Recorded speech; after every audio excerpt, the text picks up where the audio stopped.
ვაგრძელებთ აფხაზეთის საინფორმაციო ანალიტიკური ცენტრის გადაცემათა ციკლს „ერთი გმირის ისტორია“. დღევანდელ გადაცემაში გაგაცნობთ ომის გმირს, ადამიანს, რომელმაც ახალგაზრდობის წლები მიუძღვნა სამშობლოს დაცვას. გაგრის მეოთხე ბატალიონის ასმეთაური, ბატონი ლევან აჭარაძეა ჩვენი გადაცემის სტუმარი.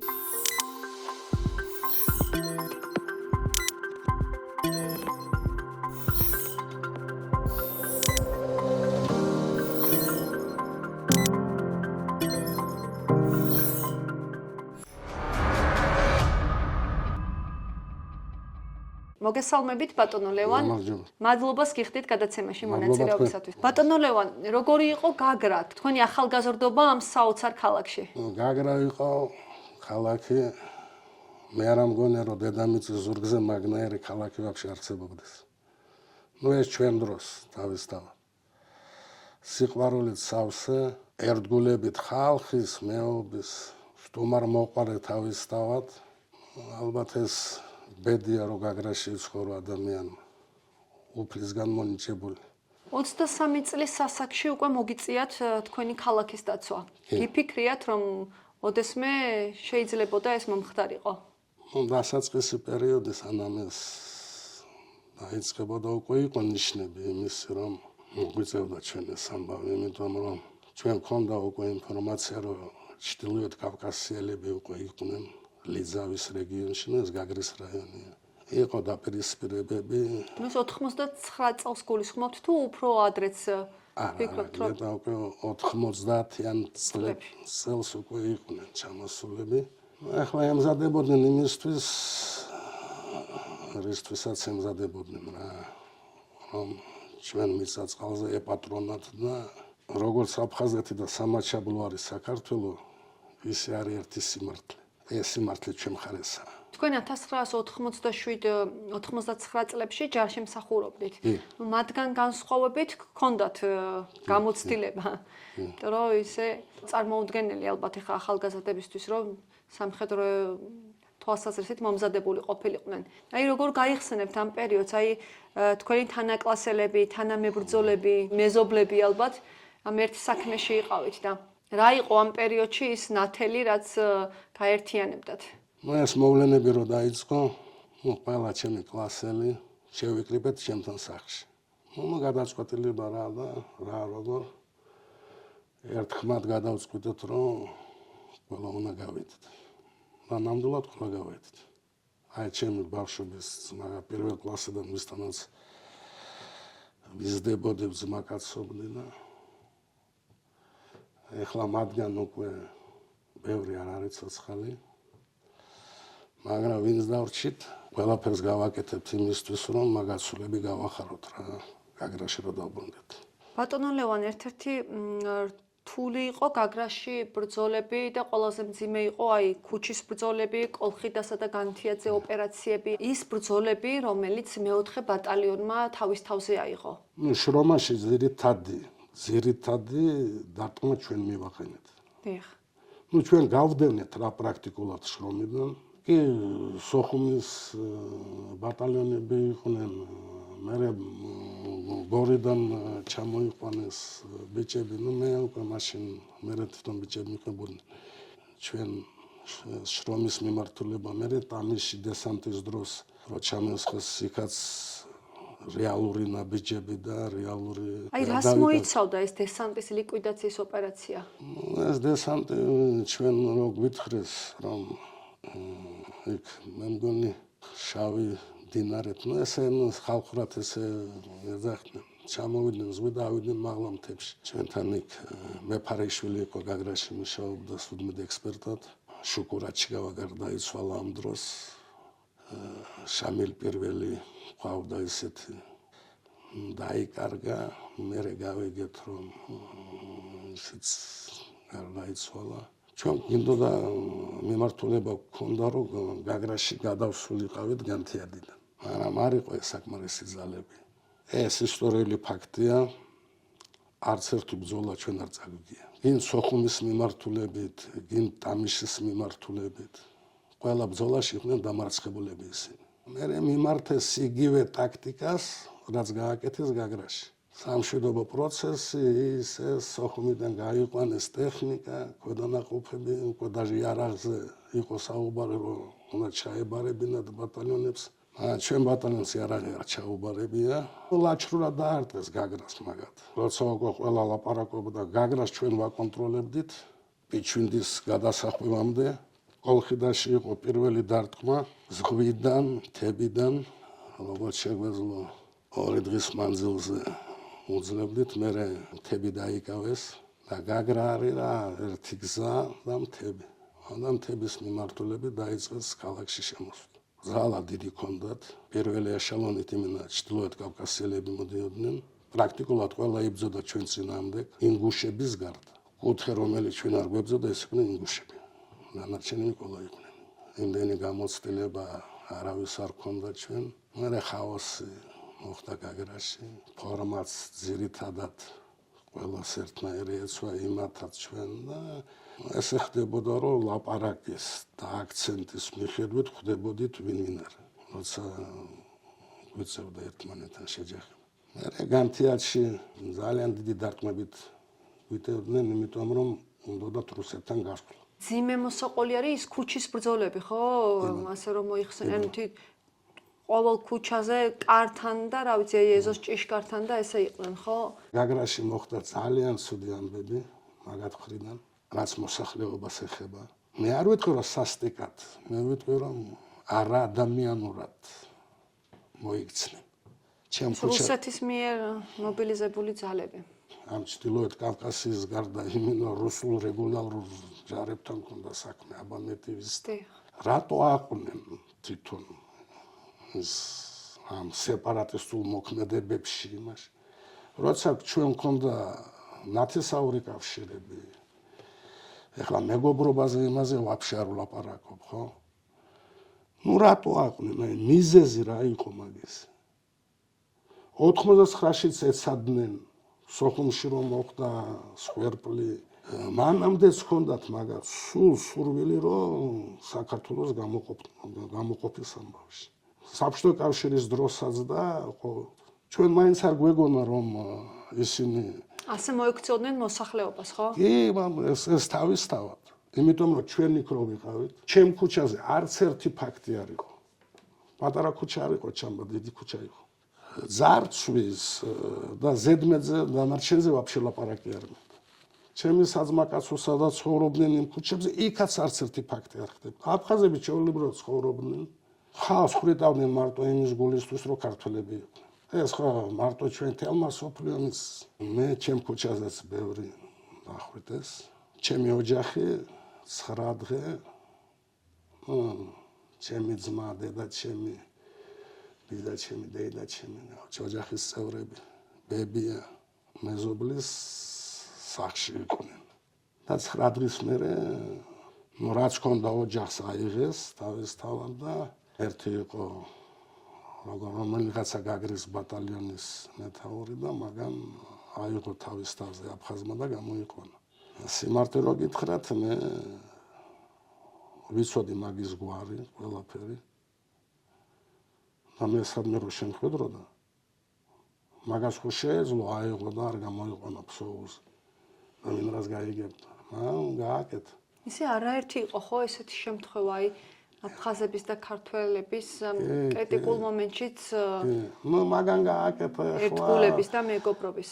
გააკეთა თანხის გამო და იმის გამო. ეს მე კიდევ ერთხელ მე სადმე რო შემხედროდა მე მაგას მაინც მადლობას ვეთქოდი, იმიტომ რომ შეასრულა თავის სიტყვა.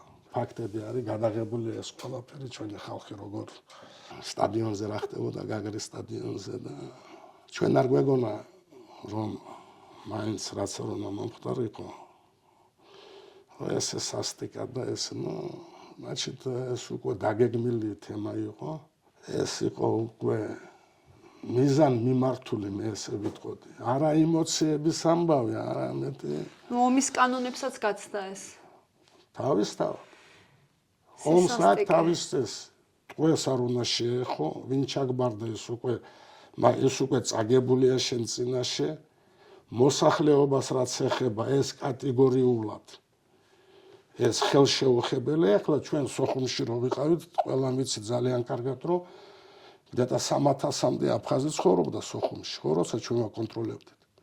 მაგრამ ხო იყვნენ ჩვეულებრივად, ხო, არ ვეხებოდით, ხო. რას ფიქრობთ, რომ რა იყო ამის მიზანი?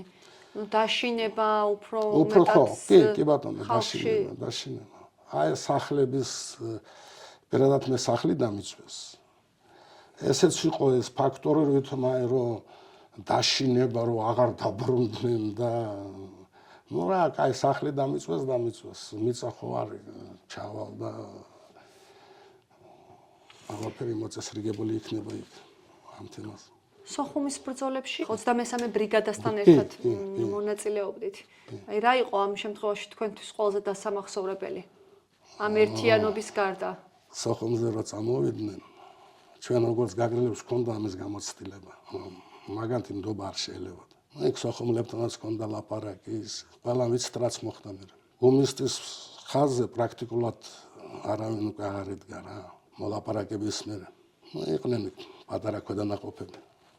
მაგრამ წამოვიდნენ ჩვენთან ბატალიონში განგაში და ჩვენ შევეწირით გუმისტაში. ჩვენ ფრონტი ჩაუჭერით მაგათ. იქ პოზიციები იყო ესეთი გორნი და მერვე პოლკი. და იქ შუაში ჩავუდექით რა. იქ ბევრი ბიჭი დაგვეჭრა. ვიკავებით რა. მე თამარ მეფის ხიდის მიმართულებით. მიმინო იყო იქ პოზიციები, სადაც ჩვენი მინამეტები და ის იდგა იმ მიმართულებით. და განაწილდა რა ჩვენი ბატალიონი მიმართულებებით. მე მახსოვს ახლა არ ვიცი ახლა არ მახსოვს იმ გენერლის გვარი, რუსი გენერალი იყო გენშტაბიდან ვიღაცა და მე თვითონ არა მაქვს ნანახი ეს, მაგრამ მე ბიჭებმა მითხრეს რომ ესე აქ ნათქვამია რომ თანამედროვე ომში 12 დღის განმავლობაში რომ მარტო ცეცხლსასროლი იარაღით დაიკავეს ქალაქი, ეს მარტო ქართველებს შეუძლიათ. მე რა ეს აფშე წავიდა ჯარიდან, რამდენად მართალია, მაგრამ ეს ფაქტი იყო.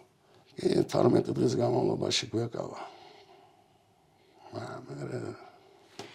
აი დანაკარგით საკმაოდ ანუ გაგრის ბრძოლებში 96 მებრძოლი და სოხუმში 14 მებრძოლი დაკარგეთ.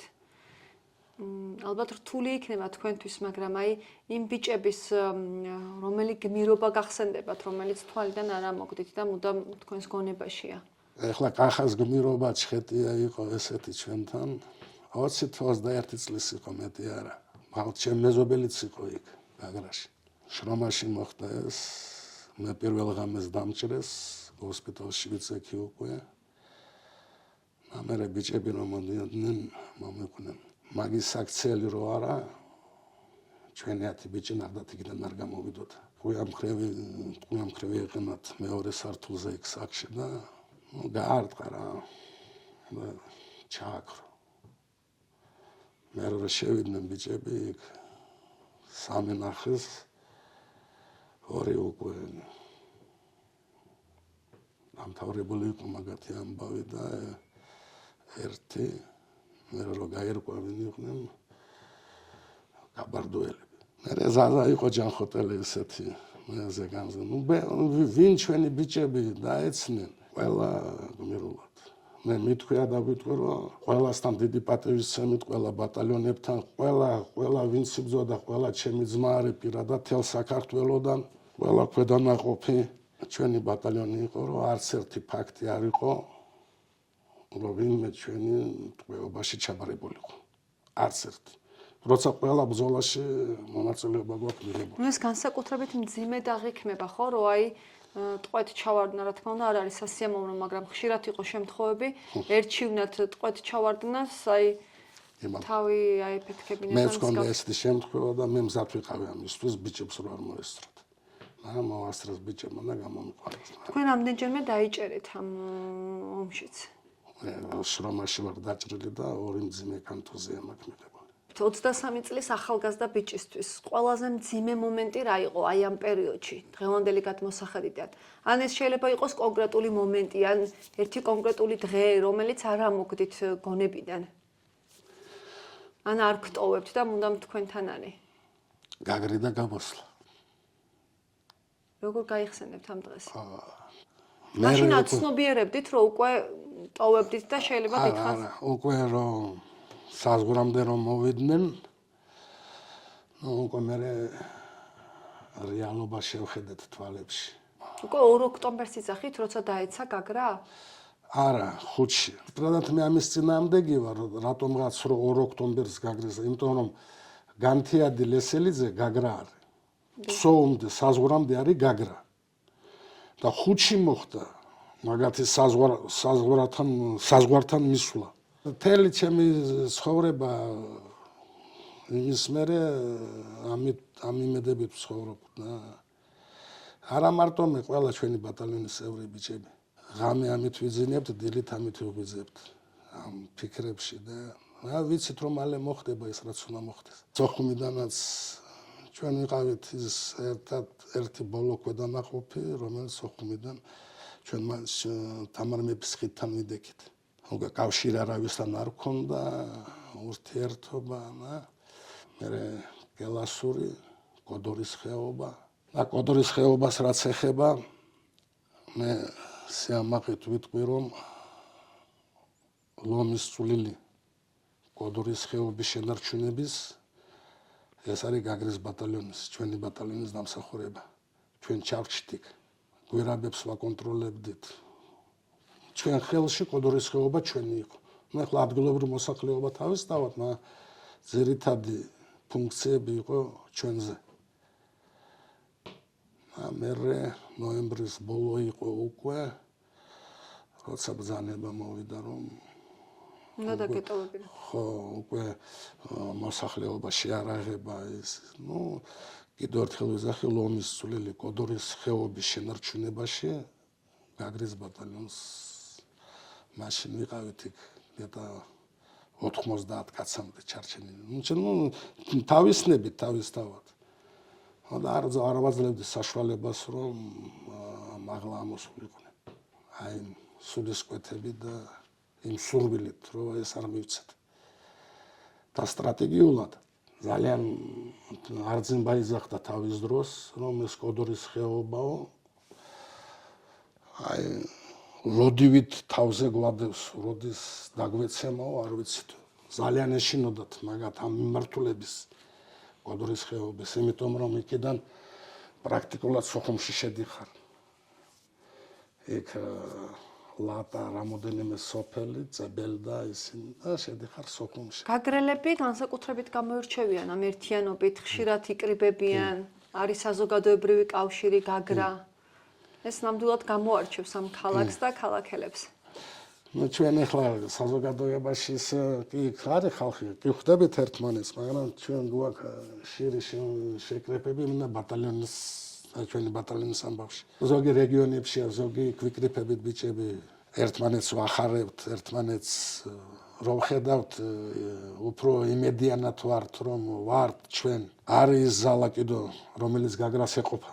პირველი შეხვედრა როგორი იყო, როცა ომის შემდეგ ბატალიონი შეიკრიბა და ისევ აქტიურად შეხვედრა, მაშინ ძირითადად გაგრელები ივერიაში ცხოვრობდნენ. ასე ხვდებოდით ერთმანეთს, ახლა ერთბაშად ერთმანეთს ვერ ხედებოდით, ნაწილ მე გულის ტკივილი, იმედი, რომ ახლა ერთ თვეში, ორ თვეში, აი მოხდება ის რაც უნდა მოხდეს, აი რაღაცას კარგს გავიგებდით, ათმაგ ფორმაში ვაწვდით ერთმანეთს, რომ ვაბუქებდით კარგს. იმ ამბავში რომ მაინც ბიჭები იმედით ვართ, არიან ბიჭები ჯანზეც ვართ, ყველაფერი იქნება კარგად. არის კიდო ძალა, გაგრელებში არის ზალა. ახალგაზრდა თაობაც მოდის ესეთი თაობა, რომ იმედით უყურებენ ყველაფერს, უკვე ჯარმოვლილებიც არიან აქ საქართველოს ფარგლებში. რა ვიღმერთ მაქნას, რომ ჩვენ არ დაგვჭირდეს ის რაც გავიარეთ. ჯანმრთელობის მდგომარეობის გაუარესების გამო გაგრის ბატალიონის მეთაური ვერ ახერხებს ხოლმე ჩაწერას. ბატონი მურთას ჭელიძე. როგორ დაახასიათებთ თქვენ მეთაურს? მურთას ჭელიძე არის სამაგალითო ქართველი ადამიანი. ეს უმფროსი თაობა ხალხი არიან, ვინც იქ სოხუმში იყვნენ ჩვენთან. მებრძოლი ბატალიონის მეთაური იყო, მაგრამ ჩვეულებრივი აი როგორც ჩვენ გვერდში იბრძოდა პამიში დესანტი რო ჩამოსხეს ჩვენი ნაწილი ბატალიონის იქ იყოფებოდა ამ დროს იქ სასტიკი ბრძოლები იყო მურთაშჩელიძე დაჭრეს იქ როგორც ვიცი თევზაძესთან ერთად გოსპიტალში იწვა ეხლაც აზრით ცხოვრობს ოღონდ დაბრუნება და ეხლა ჯანმრთელობა ხელს რო არ უწყობს ხო იცით რომ ყოველთვის თქვენ გვერდში ვარ და ვიქნებ მე ხარი ვიცი ბატონო ლევან როდის გადააფასეთ მოვლენები ფიქრობთ რომ შეიძლება ამ ყველაფრის თავიდან აცილება ამ ყველაფრის თავიდან აცილება შეიძლებოდა როცა ეს პროცესები იწყებოდა ვინ სათავეში შედგა ამ ამბებს ყველა ქალაქში იყო მაგათი წარმომადგენელი იმ მცირე ჯგუფების თავის დროზე მაგათი ნეიტრალიზაცია უნდა მომხდარიყო და 92 წელი არ იქნებოდა მაშინ ქონდა საქართველოს მაგის ზალა მე ვიზახი როგორც აი ზალოვან სტრუქტურებში ვინ სათავეში ედგა ამ ყველაფერს ვინც ამ ხალხს მოუწოდებდა საქართველოს წინააღმდეგ ბრძოლისაკენ და გამოყოფისაკენ და აი ეს პატარა ჯგუფები ყველა ქალაქში გაგრაში სოხუმში გუდაუთაში რავი ოჩამჩირეში სადაც იყვნენ მაგათ ნეიტრალიზაცია უნდა მომხდარიყო ეს ჩემი აზრია ამ მომამდე არ მივიდოდით ზოგი ფიქრობს რომ გაყიდული იყო ეს თემა ან გაწერილი იყო არასდროს არ მიყვარს ლაპარაკი და არც დავიჯერებ მე ამას რომ გაყიდული და ასე არ ფიქრობთ გაყიდული რო ყოფილიყო პრაქტიკულად წელიწად ნახევარი საქართველოს ედგა არავინ ჩვენი დამხმარე არ იყო მარტო იყო საქართველო და საქართველოს მოსახლეობა წელიწად ნახევრის მანძილზე ამხელა მანქანას ვისაც არ ეზარებოდა ყველა იქ ჩამოდიოდა საომრად ვედექი თუ გაყიდვის პროცესი და ამას მოახერხებდნენ ორ თვეში თქვა სამ თვეში ყველაფერი იყო სულისკვეთებაზე ეს ომის ბრძოლების ჯარი პრაქტიკულად საათ შეარაღება სურვილი და აი ჩემი ქვეყანა და ჩემი ერი რა მოხალისეთა კი ზერეთადად ეგრე იყო ზერეთადად ზოგი ომის დროს სწავლობდა ავტომატს და ტყვია როგორ ჭიში როგორ ჩასვა და ნუ სურვილის მიხედვით იყო ყველაფერი როგორ გაგრძელდა ცხოვრება დევნილობაში ნუ როგორც ყველა დევნილის მძიმედ მაშინ დროც იყო ესეთი არა მარტო დევნილ მაშინ თელ საქართველოს უჭირდა მაგრამ ჩვენი ერის და ქვეყნის ამბავმა ერთმანეთში გვერდში დგომით ერთმანეთის მეობით აი ეს ის მძიმე წლები გადაატაინა ერს ჩვენ ხო ყველა ვიცით რა პერიოდი იყო უშუქობა უგაზობა უწყლობა ხალხი პურის რიგში ღამეებს ათენებდა მაგრამ აი ეს იყო სამაგალითო თელ სოფლიოსთვის რომ ესე უდგას ქართველი ერი ერთმანეთს და ამით გადავრჩით ჩვენ. როგორ გსურთ რომ გაიხსენონ თქვენი თანამებრძოლების თაობა მომავალში ახალგაზრდებმა? ეს არის ჩვენი ცხოვრების მიზანი. მე მithქვია და ვიტყვი სულ ბიჭები რო ვიკრიფებით. ღმერთი მოგცემს ძალას რომ ჩვენ გაგრაში დავბრუნდეთ და ერთი ორი თაობა გავზარდოთ.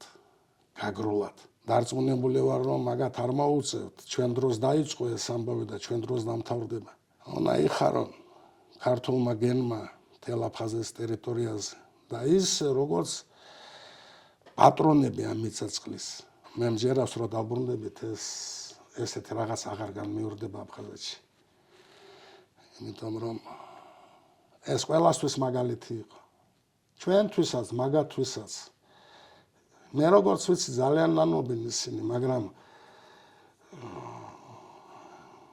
სადაგთ იმის ზალა რო იქ მოიღონ. დიახ, მესამე ძალა რუსეთის ფედერაციის მხრიდან ისე არიან. დღეს ოკუპირებულ აფხაზეთშიც უჭერთ. ნუ მაგათ არს ნაკლებად უსმენენ, ნაკლებად. თაობები იზრდება დამახინჯებული ისტორიით. მე ერთმა გოგომ მითხრა რომ სამით აფხაზი გოგოა, სამი თაობა. აფხაზურად სიტყვა აღარ იციან. სამა თაობა. ნუ თქვენ გააქვთ ურთიერთობა დღეს? ნუ კი. ყავთ მეგობრები? ნუ როგორც გაგრელს და ეხლა გაგრაში ახსოვთ ეხლა ჩემი ამბები და ყველაფერი, ნუ ხდება ის. ნუ მათაც გული შესტკივათ, ხო, ამ ყველაფერს? შესტკივათ, იმიტომ რომ მაინც რო ადარებენ იმ დონე ცხოვრებას და დღევანდელ ცხოვრებას ახლოს არ არის. თვითონ ურთიერთობა ერთმანეთში, ნუ ყველაფერი. და მე მეუთხარი თუ სამათაობამ აფხაზურად სიტყვა არ იცის. ჩვენ დროს სკოლები ქონდათ, უნივერსიტეტი, ტელევიზია, ნუ ყველა პირობები ქონდათ იმისთვის, რომ თქვენ როგორც ეტნოს წინ წასულიყან. დღეს რა? არა. ომმა თავდაყირა დააყენა თქვენი ცხოვრება, შეცვალა ყველაფერი. როგორ ფიქრობთ თქვენ დღეს საკმარისად აფასებენ იმ თაობას, ვინც სამშობლოსთვის ამდენი რამ გაიღო? ვიტყვი იმას, რაც არის, მე ბიჭებსაც პირობა მივეცი და ჩემ თავსაც და ჩემ გარდაცვლილ ძმებსაც, ყველა ვინც საქართველოს ამბავში გარდაიცვალა აფხაზეთში და სამაჩაბლოში, ყველა ჩემი ძმა არის. დღევანდელ დღეს ჯანდაცვის სფერო. მე თვითონ როცა ბიჭებს რამე პრობლემები აქვს ჯანდაცვაში რაღაცა, გამოკვლევები, ოპერაცია, ნუ ყველაფერი. ნუ ეს თავისთავად უფასოდ ყველა ჩვენი გარდაცვლილი ძმის ოჯახში ყოველთვიურად შედის 1000 ლარი. ეს 1200. 1000 ესეც არ ვიცოდი. მე ვიცოდი რა. ეს ძალიან დიდი ხარდაჭერა, ძალიან დიდი სტიმული. მაგათ შვილებისთვის, ვინც გარდაიღო, მაგათ შვილიშვილებისთვის. მე პენსია არ მაქვს, მე გადაწყვეტილება მივიღე თავიდან, რომ მე სანამ გაგრაში არ დავბრუნდები და იქ რო დავბრუნდები, მე კი ბატონო. მეც ახლა იმას. ეს 100 ლარიც ახლა ზოგისთვის ვითომ, მაგრამ მაინც ყურადღების ამბავია, ხო? რამდენი ვეტერანია საქართველოში. ეს ყველაფერი გაკეთდა ამ თავრობის ხელში და ამ თავრობამ გააკეთა. და მანამდე რაც იყო, გახსენება არ მინდა ნამდვილად მე. დიდი მადლობა ბატონო ლევან, გადაცემაში მონაწილეობისათვის, ძალიან საინტერესო და მნიშვნელოვანი იყო ამ თემებზე საუბარი. მადლობა ყურადღებისთვის, მთელი გაგრისგან, მთელი გაგრის ბატალიონიდან და გისურვებთ ერთ რამეს, რომ მალე მთელ აფხაზეთის ტერიტორიაზე აი ეს სტუდიები გქონდეთ გახსნილი. და ხშირად ხვდებოდეთ იქ გაგრაში, სოხუმში, არა მარტო სტუდიაში, სახლში და ყველგან. აი ახლა აუცილებლად დადგება ეგ დღე, ჩვენ ყოველთვის ჩვენ ცენტრში ამაზე ვამბობთ, რომ მე იქ მოვყვებით, როგორი იყო ცხოვრება დროებით დევნილობაში. აუცილებლად. დიდი მადლობა ბატონო ლევან. მადლობა. მაყურებელს გადაცემის შემდეგ ეპიზოდამდე ვემშვიდობებით.